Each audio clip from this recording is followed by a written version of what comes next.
என்னோட பிரசங்கம் இதோட முடிஞ்சு போச்சுங்க. யாராச்சும் கேள்வி கேட்கிறப்ப இந்த கேளுங்க.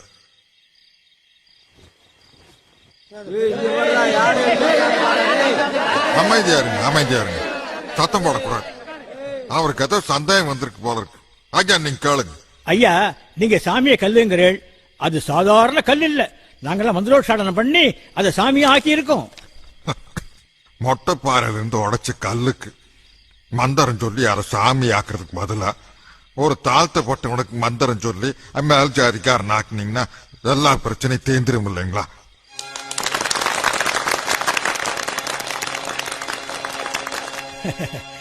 அது சரி, நீங்க கடவுளே இல்லைங்கிறீள். ஆனா அதே கடவுள் உங்க முன்னாடி வந்து நின்னா நீங்க என்ன செய்வீள்? கடவுள் இருக்குதுன்னு சொல்லுவானுங்க. வெங்காயம் வந்து நிக்க மாட்டேங்குதுங்களா? ஐயா, இருக்கிற மதத்தை எல்லாம் குத்தம் சொல்றீள். அப்ப நீங்களே புதுசா ஒரு மதத்தை சொல்ல வேண்டியதுதானே? வீட்டுக்குள்ள அசிங்கம் இருக்குது, நாத்தம் அடிக்குது, எடுத்து வெளியே போடுங்கன்னு சொன்னா அதுக்கு பதிலா அங்க என்ன கொண்டு வந்து வைக்கிறதுன்னு கேட்டா என்ன நியாயம்? அது புதுசா ஒரு மதத்தை சொல்றது என் வேலை இல்லைங்க.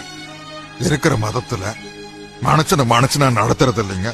சமத்துவம் இல்லைங்க, ஒழுக்கம் இல்ல. ஒழுக்கத்தையும்